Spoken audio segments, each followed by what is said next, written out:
Ayan na guys, may gagawin ulit tayo SBR. Ang pinakasira nito is gumagana siya, gumagana naman siya. Ang problema, wala siyang 220 out dito sa outlet nya. Yan, i-try natin saksak. Ayan o. Ngayon switch natin ngayon yan. Ayan o, nag-on naman yung indicator light nya, pero ang biometer nya hindi malang punta sa 220. Ngayon susukatin nga natin yan kung meron 220 sa outlet nya. Test natin sa tester. Ayan, wala talaga oh, walang out na 220. Kaya akala tuloy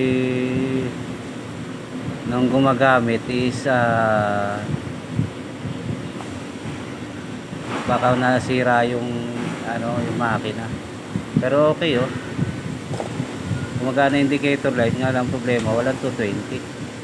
Ulitin ko ulit. Ayan, i-on ko. Ayan oh, wala talaga siya. Ayan, babaklasin natin yan. Ayan, ayan yung pinakaloob nya. Yung fuse, okay naman yung fuse. Tinesting natin yan. Ayan, yung transformer na ginamit. Tapos nandito tayo sa pinaka-board nya. Makita nyo, tatlong relay yung ginamit dyan. Ayan, meron isa dyan na hindi nagpa-function, kaya wala siyang out dun sa outlet nya ng 220. Bali sukatin natin yan kung hanggang saan lang yung power na pinupuntahan, kung bakit wala doon sa pinaka out nya. Sundan natin linya. Ayan na guys, bali binaklas na natin to. Tapos yun na, wala siyang voltahe dito sa kabila kasi hindi nagtitrigger yung isang relay nya. Bali itong dalawa lang titrigger. Pinagbasihan ko sira is yung relay. Wala kasing voltage na papasok dito na 12 volts. Kaya pinaghinalaan ko rin tong IC na to kasi ayan na kaya. Yan, yung IC na yan kasi nagre-release ng mga voltahe yan dito. Andyan na rin yung 12 volts kasama. Kaya siguro pinaghinalaan ko dahil wala siyang 12 volts na nare-release. Hanggang sa nalaman natin meron pa pala siyang switch dito. Yan, normal o delay, normal delay. Yan, para itong switch na to hindi na siya gumagana eh. Kaya ang gagawin lang natin, pag-shortin na lang natin. Try natin pag-shortin para bumalik yung para magkaroon lang ng power na 12 volts na papunta dito sa sa relay na isa. Ayan, yan yung nakita kong pinakasira. Kaya ang gagawin natin ay subukan lang natin magano dito, maghinang. Tapos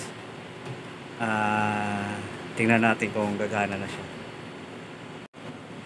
Ayan na guys, bali ang ginawa ko, pinatid ko na lang itong dalawang wire dito, tapos pinagdikit ko. Ngayon itatry natin kung gagana na yung ABR natin.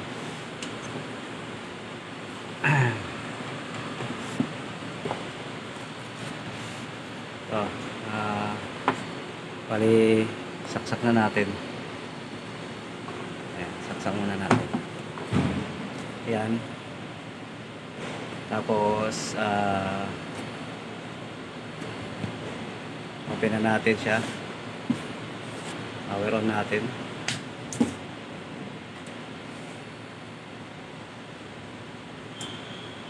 Ayun, gumana na siya, 220. May konting delay lang siya kasi may ano siya eh. Gumana na siya, oh. Ito lang yung pinakasira niya, switch niya, kasi ayaw na gumana. Ayan, bali pag sinukat natin yan sa tester natin, ayan, bali may power na dito sa may ano na yan.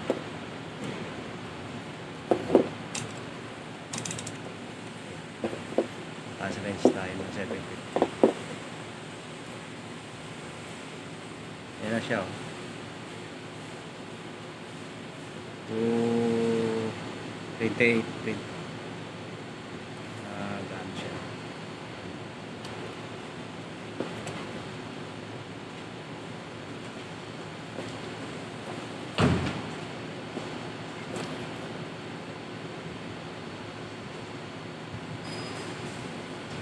Lalaro ang power niya.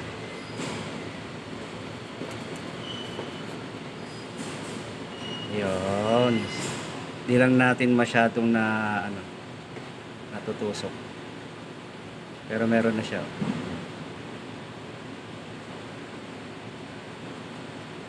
223, 224. Yan.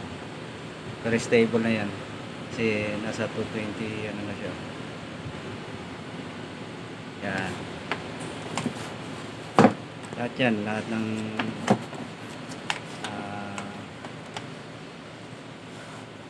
tester natin.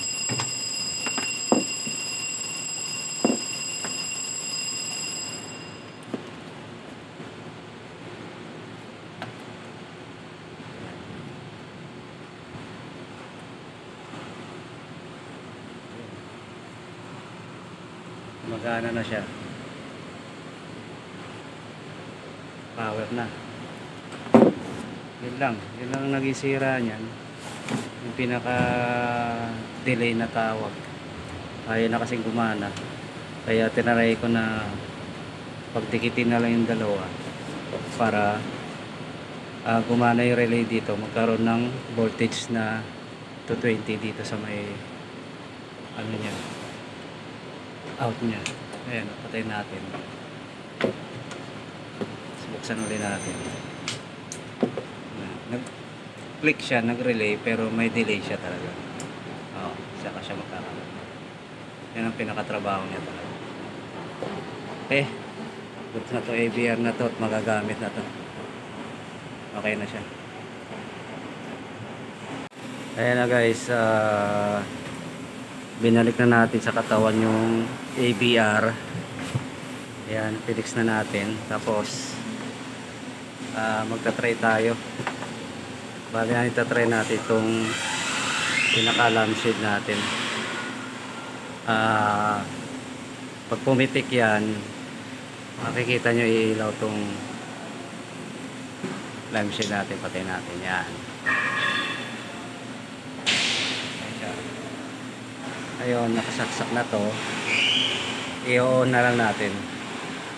Sinatawag na yung nasira dito, yung delay normal.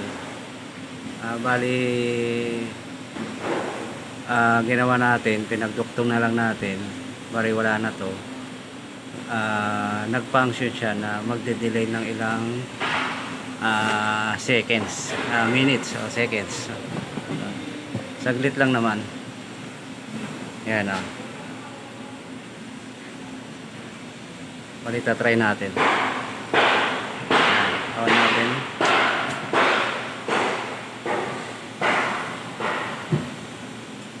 Ayun. Ilaw na yung ilaw natin. Tapos nagkaroon na siya ng 220 na power. May out na siya. Yun lang ang pinakasira niya, yung pinaka delay natin na switch. Para nasira siya ng ano ng kuryente. Ulitin natin ulit. Ayan, pag inon natin, umuuna kasi pag inon natin ay lotok pero wala siyang puipitik yung relay na isa, wala siyang voltaheng lumalabas dito. Ngayon try natin ulit. Ayan, may konting delay lang siya, nagkaroon na ng power siya, tapos may okay na to.